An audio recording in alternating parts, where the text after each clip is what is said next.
Bonjour chers cyclistes, nous allons maintenant aborder l'un des sujets les plus complexes et les plus en demande lorsqu'on parle à nos clients, à nos cyclistes et à nos patients. Comment déterminer la bonne taille de vélo? Comment s'y retrouver dans l'industrie du vélo actuelle?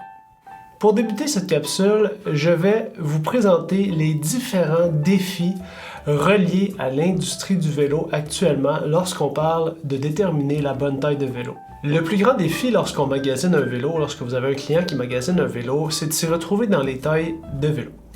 Il n'est pas rare à la clinique de recevoir des patients qui ont beaucoup d'expérience dans le domaine du vélo. Malgré cela, on va les entendre nous spécifier qu'ils ont actuellement un vélo small et c'est la raison pour laquelle ils ont acheté un nouveau vélo de grandeur small. Ce qui nous amène à vous parler de la difficulté de s'y retrouver dans les tailles de vélo. Effectivement, vous l'aurez peut-être deviné, un small dans une marque ne correspond pas nécessairement à un small dans une autre marque et ainsi de suite pour les autres grandeurs de vélo. Ce qu'il faut savoir, c'est que chaque compagnie décidera d'un nombre de tailles dans lequel son modèle sera offert. On pourrait par exemple retrouver un modèle de vélo pour lequel on retrouve 4 grandeurs, que ce soit le small, le medium, le large ou le X large, ou encore un X small, un medium et un large. Parfois, ces tailles-là vont s'entrecouper d'une marque à l'autre. Si on a seulement 4 grandeurs de vélo pour un certain modèle, il se peut que ce soit difficile de positionner certains cyclistes. Pourquoi? Parce que la différence de grandeur entre chacune des tailles est quand même assez grande et que l'industrie a décidé que, par exemple, si le modèle de vélo a 4 tailles, ces 4 tailles-là devraient suffire à positionner l'ensemble de nos cyclistes, qu'ils soient très petits ou qu'ils soient très grands. Pour cette raison, l'un des aspects importants à considérer lorsque vous magasinez un vélo est le nombre de tailles offertes. Par exemple, si on regarde certaines compagnies qui font encore 6, 7 et 8 tailles de vélo, vous avez beaucoup plus de chances de pouvoir positionner un cycliste de manière confortable sur un vélo lorsque vous avez une grande diversité de grandeurs offertes pour le même modèle.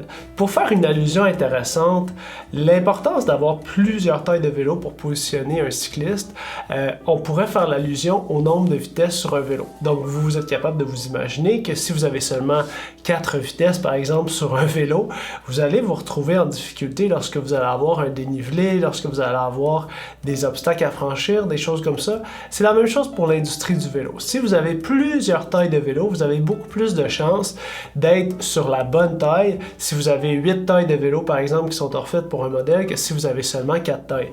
Donc, lorsque vous faites l'achat d'un vélo, rappelez-vous l'importance de magasiner des marques qui ont une large éventail de tailles qui va vous permettre de trouver le bon vélo.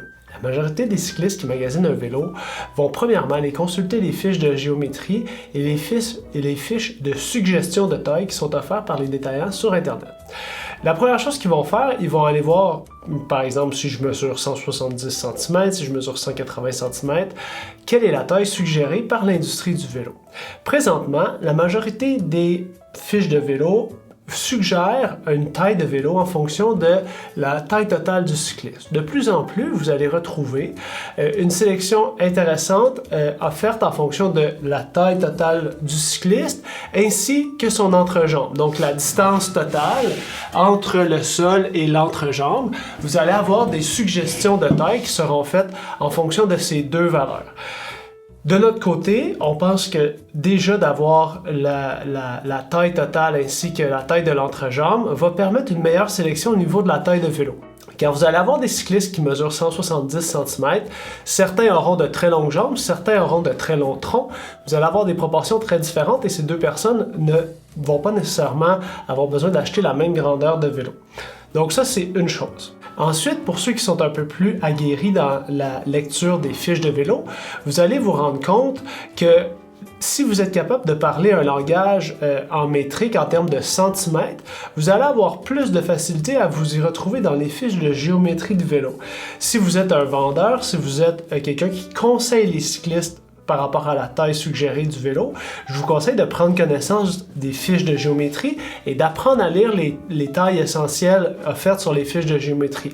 Donc, on parle par exemple de la longueur effective top tube en anglais qu'on va retrouver sur les tailles, les fiches de géométrie sur Internet.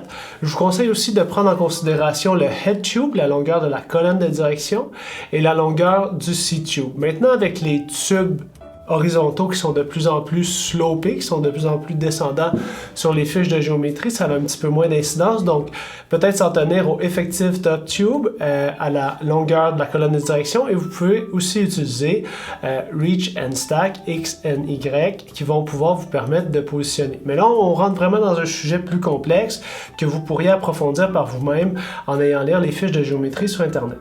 Si vous travaillez dans une boutique de vélo ou si vous conseillez des tailles de vélo depuis un certain temps, vous êtes bien à même de savoir que le plus difficile, c'est de positionner les cyclistes qui sont de petite taille et les cyclistes qui sont de très grande taille. C'est probablement les cyclistes qui sont les moins bien desservis présentement par l'industrie du vélo. Donc, rappelez-vous, ces gens-là qui sont dans les extrêmes au niveau de la taille, vont avoir un intérêt particulier à aller rechercher des compagnies qui font une grande variété de tailles afin de les accommoder le plus possible sur un vélo. L'autre chose que vous devez prendre en considération, un des biais de l'industrie, c'est la tendance actuelle en 2020 et qui se poursuivra encore quelques années, c'est la tendance de vouloir intégrer plusieurs pièces au niveau du cockpit et de vouloir intégrer aussi la transmission. Donc lorsqu'on a un vélo avec un cockpit, un guidon et une potence qui sont intégrés, vous avez un facteur limitant au niveau du positionnement qui malheureusement va nuire aux cyclistes lorsqu'on va essayer de faire un positionnement optimal. Donc, c'est super beau là, d'être aérodynamique puis de ressembler au Tour de France. Par contre, vous n'êtes pas au Tour de France.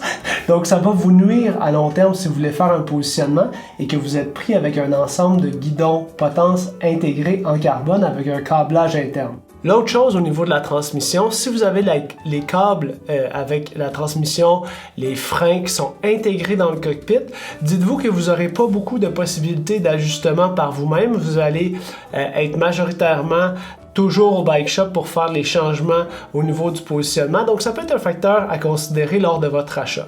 Si par contre, vous connaissez exactement la taille de vélo que vous avez besoin, si vous connaissez exactement votre positionnement au niveau de la longueur de la potence, de la largeur du guidon, ça peut être un choix intéressant pour sauver quelques grammes et avoir un légèrement meilleur aérodynamisme.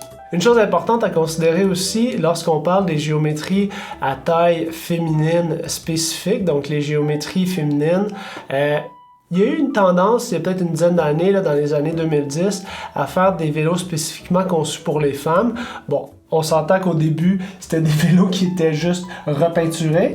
Maintenant, on a des vélos qui ont été conçus avec des top tubes, des tubes horizontaux légèrement plus courts parce qu'on a pris en considération que les femmes avaient des morphologies en général plus longues jambes avec un plus petit tronc, donc il fallait que le vélo soit légèrement plus court pour un C-tube légèrement plus long. Par contre, présentement, en 2020, ce qu'on voit, c'est que les grandes compagnies comme Specialized ont abandonné les Women Specific Design, les tailles spécifiques pour les femmes. Certaines compagnies continuent d'en faire. Par contre, ce qu'il faut savoir, c'est qu'avec les géométries de vélo qui ont un top tube de plus en plus slopé, on va réussir à accommoder une panoplie de gens, une panoplie de tailles et de morphologies différentes.